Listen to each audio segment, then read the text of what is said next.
All right, let's get this show started. In today's news, Mike Bisping cautions Nate Diaz after a $9 million FanMio lawsuit. Just days after the event, Diaz is suing FanMio, the broadcast partner of the fight, for $9 million on charges of fraud and breach of contract. Diaz has accused the streaming platform of failing to pay a previously agreed upon payout for the Masvidal boxing match. Speaking on the most recent episode of the BYM podcast, Bisping weighed in on Diaz's massive lawsuit. There, he highlighted that unfortunately, collecting money from a lawsuit is a hard thing to do, even if Diaz wins the trial. I really hate that, how you can just go bankrupt. If somebody owes you money, they can declare themselves bankrupt, and then that's it. They're absolved of all responsibility. Free and clear.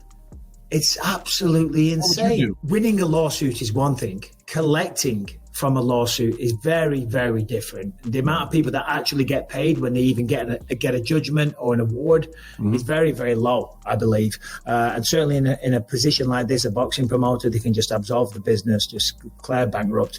That's it, you're done.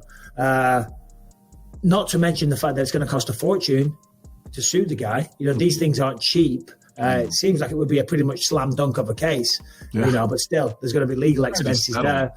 Which of course, give me what you can give me.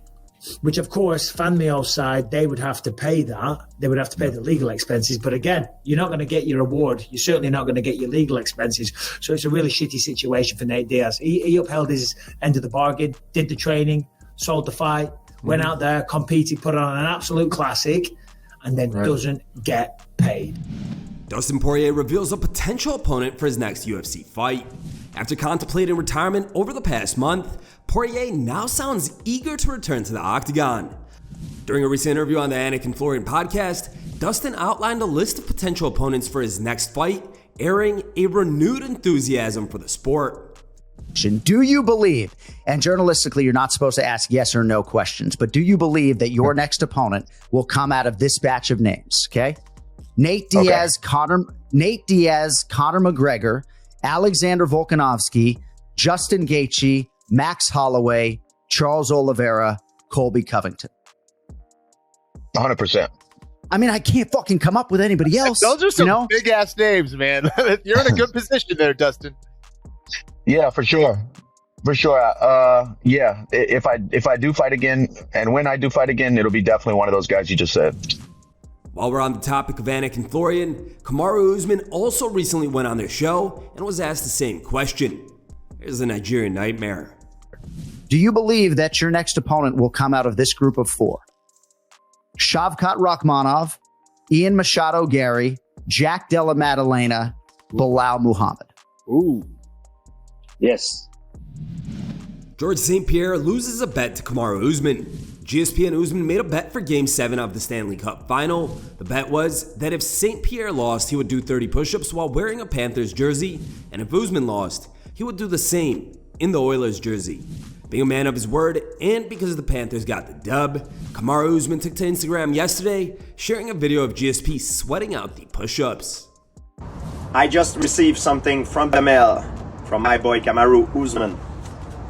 And now it's time to honor my bet that I lost. 1, 2, 3, 4, 5, 6, 7, 8, 9, 10, 11, 12, 13, 14, 15, 16, 18, 19, 20, 21, 22, 23, 24, 5, 6, 7, 8, 9, 8. Whew. Chris Weidman reveals Kevin Holland called him out for a fight. Weidman, who hasn't fought since a controversial win over Bruno Silva in Atlantic City earlier this year, is calling for a return to the cage. After mending multiple leg surgeries, he's looking to make the most of his next chapter. During a recent interview, the former UFC champion said that he and Holland ran into each other during International Fight Week and had a hilarious back and forth interaction. In Weidman's words, Kevin Holland called me out for the Sphere in September. I said, if we can get on the Sphere card, let's go. I saw him again at International Fight Week, and I guess he'd asked me to fight July 14th, and that wasn't going to happen. Had all these plans to go to Hawaii. So I said no, and then I bumped into him and he was like, UFC Noche? And I didn't know what he was talking about. Are you speaking Spanish to me? What does that mean? What are you saying? He was like, the Sphere card. And I said, I'm 100% down. I'm ready for that. But if it's not the Sphere card, it would be the Madison Square Garden card in November. Mark Coleman is back in the hospital. A few months after saving his parents from a house fire and ending up in the hospital, Coleman has another medical scare. The legend posted a video on social media from a hospital bed saying he's been admitted for a septic infection in his hip, also known as septic arthritis or septic hip. Back in the hospital again. My hip is septically infected. They're going to do emergency surgery today. But I'm on blood thinners, so they're going to have to wait till Monday. So I'm going to hang out here for the weekend.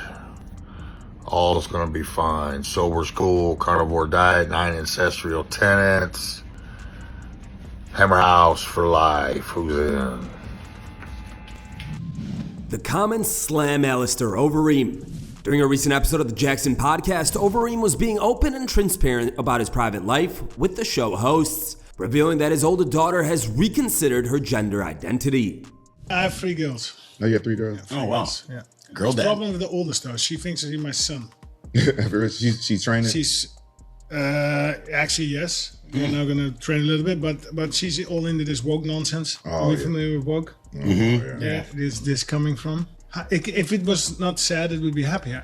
Funny actually. You said you said she thinks she's a man. She thinks he's a man. Like a real man? Like are we talking like? Yes. Because that's wokeness. Okay, so why? Addicted to her phone. She's being brainwashed basically 6, 7, 8 hours a day. How you feel you are, that you can be what you want to be. Where is she based? It's Miami. Netherlands. What does she do? She. Many viewers weren't happy with Overeem sharing this, writing harsh comments like, "This is what happens when you get slapped multiple times in your career. You start airing out your family on a live podcast for thousands to watch. Dude has been taking gender-affirming meds his whole life and has the audacity to come out with this, laughing my ass off." Well, if you know the history, Blister wasn't there for his daughter growing up, so maybe she took a stand and chose the role man of the house since she is the oldest. Love hearing social and political analysis from the guy who is known for getting KO'd and cussed in the most vicious manner possible. He airing out his kid on a podcast in front of his friends. Goddamn, Alistair hates his kid. Everything else aside, I would hope his daughter is fine with Alistair revealing this stuff. That's so sad. I feel bad for his son to have a father like this. How can you shamelessly air your family shit out like this? That poor kid. I agree with Overeem, but if I was him, I would never air my family business out there like that. It's only gonna make the situation worse. Not saying he's right or wrong, but imagine raising your kid for X amount of years and they hit you with that. Some parents accept it on the spot, some get used to it, and some don't ever get it. That's just reality. I'm not painting him as a criminal for what he thinks. That's him. It's time for today's top memes. Third place was found over on Reddit and was posted by Breath of Soul. Second place meme was found over on Instagram and was posted by Daily Dose MMA. The top pick was found over on IG and was posted by As Shopped As It Gets.